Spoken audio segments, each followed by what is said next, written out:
Hello and welcome to the 2024 Berlin E-Prix pre-race press conference.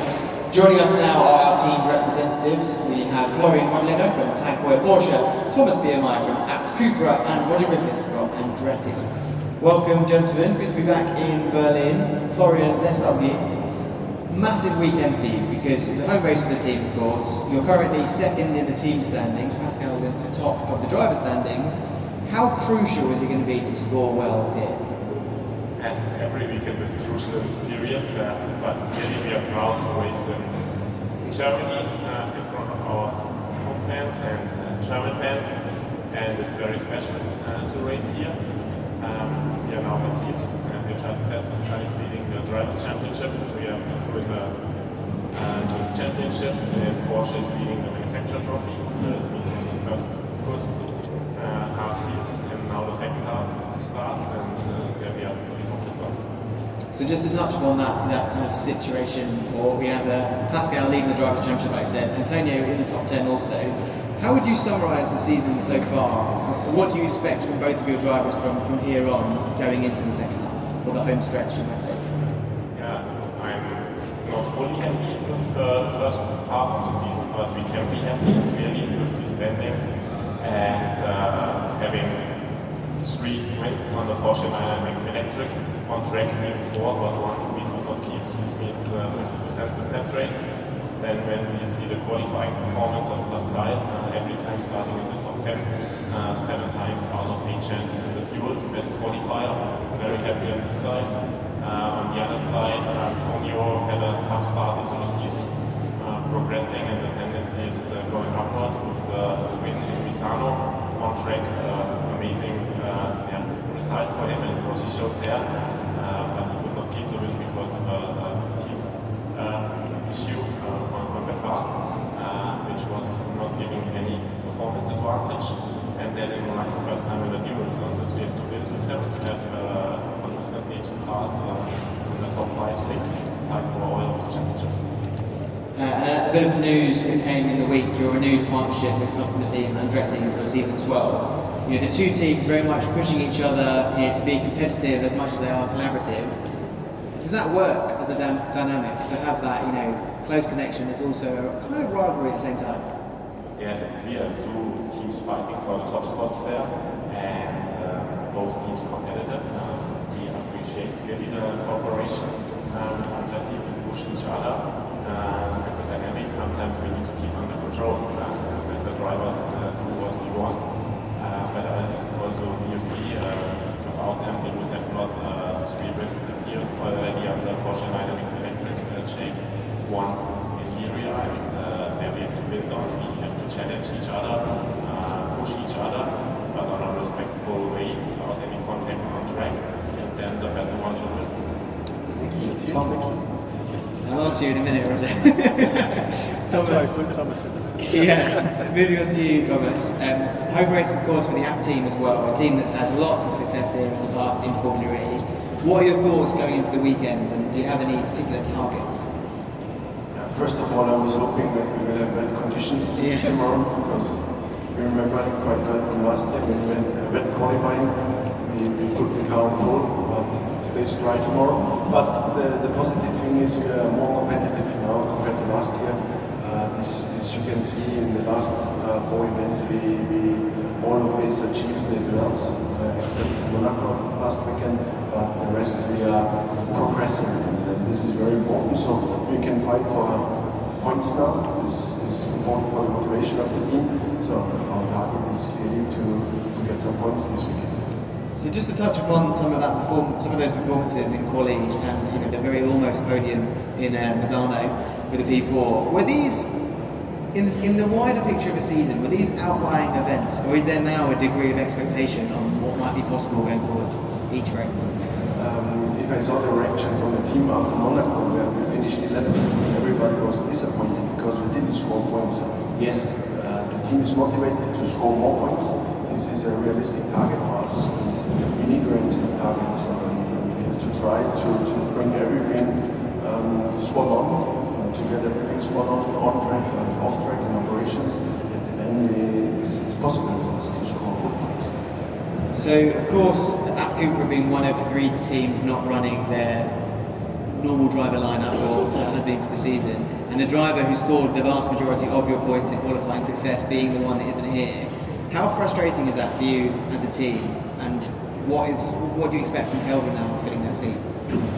First of all, we have full trust in Kelvin. He did an amazing job last year when he replaced Robin because of his injury. So this is good. We feel quite confident to have Kelvin in the car. Clearly, if we miss Nico, he did an amazing job in the last races, or nearly the last 1.5 years, because already from last year, mid of the season, he started to score points. So if you miss him, it hurts. It's clear, but we look positive forward for the weekend and full trust in Kelvin together with Lucas. Lucas also shows that he's getting where we want to have him. So the last races were not so bad for him, but clearly now he has to be the leader in the team, and he has to show how to score points. Maybe get 2 cars in 26 would be great. Would be great indeed. Thank you, Roger. Moving on to you. Now, this time last season, or the last time we were in Berlin, it was a real turning point for Jake especially. It was kind of the start of a string of podiums and that record-breaking run of form that went on to win the championship. It feels like there's maybe a bit of a similar story going into this weekend. So with that in mind, how crucial is this double header? I mean, as Florian said, I mean, every race, I mean, it's the same number of points that we get every race. We approach each weekend in the same manner.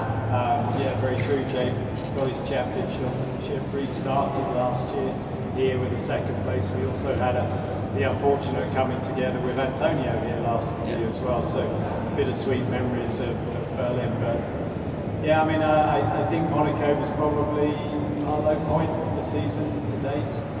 We've reflected on that. We know where things went wrong.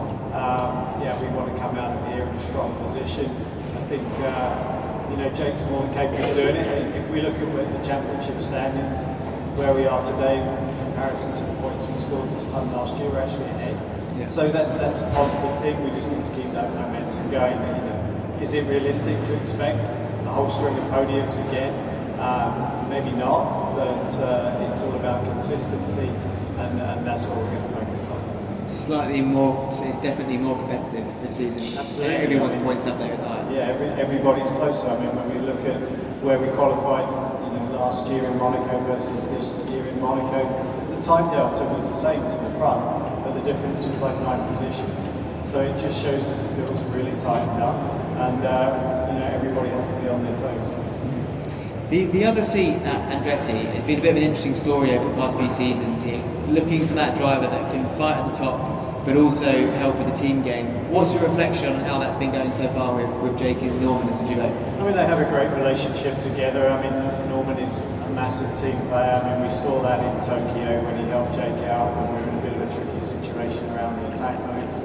He was able to give Jake the route, so he knows his role within the team, but his role is also to keep Jake honest as well. I mean, Norman's a race winner here in Berlin. I mean, he won here in season 7. So we expect him to be pushing hard. We expect him to be regularly scoring points. Perhaps a little disappointed he hasn't scored more points than he has already, but we've still got 8 races left in the championship, and there's no reason why he can't come on strong. He's just sort of lingering outside of the top 10. We'd like to see him inside the top 10 in the Drivers' Championship, and that just contributes to a strong finish for us in the team championship. To talk technically slightly on the style of racing we might expect to see here this weekend, especially with the new configuration in mind. What, from your point of view, what was the thought behind that configuration change, or what do you think the thought was, and how might it change things? Does it play more into your setup, for example? I mean, I think it's a unique location here with the surface that we have in Berlin on the apron. I think there's many things that have gone into the change in the circuit. Least of all, we're now facing the park as opposed to facing the airport here. So it's maybe a more inviting environment for the public to come in. It gives us a new entrance to the facility here. Hopefully we'll bring in some casual fans. So I mean, as far as the team goes, it's it's a place that we're very familiar with. Yes, the corners are slightly different, but it's still a very open racetrack. So even if we do see the peloton style of racing, there's plenty of places for us to go on the racetrack. It's not just one line, like you have in Monaco. So I think the racing is going to be tight again.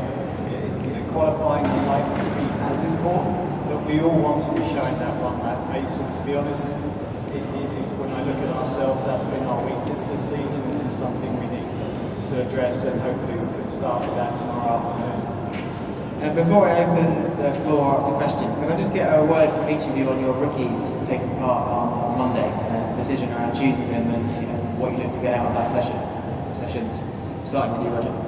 I mean, Zane is well known to us. I mean, he did the rookie test for us last year. He's done the 2 free practice sessions. He's been a huge contributor to the simulator sessions that we have and the general improvement of the team. So having him back in the car is just really good correlation work.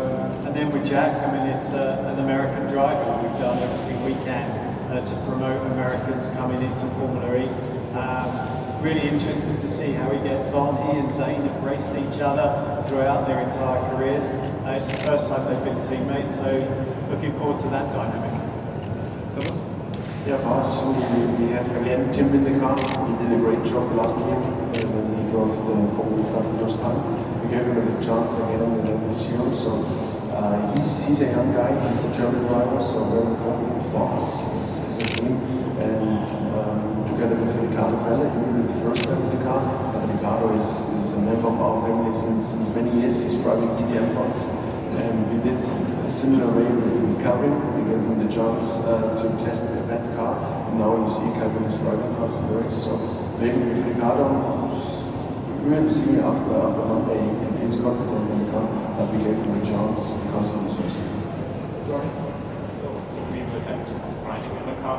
Last year's DTM winner, and we are looking forward already to his feedback on the car and to prove again his speed. And on top, Dennis Hauber showed the Conferenza series how quick he is, and he convinced us during the simulator session, and therefore we go for these two and looking forward already. Incredibly high caliber of drivers.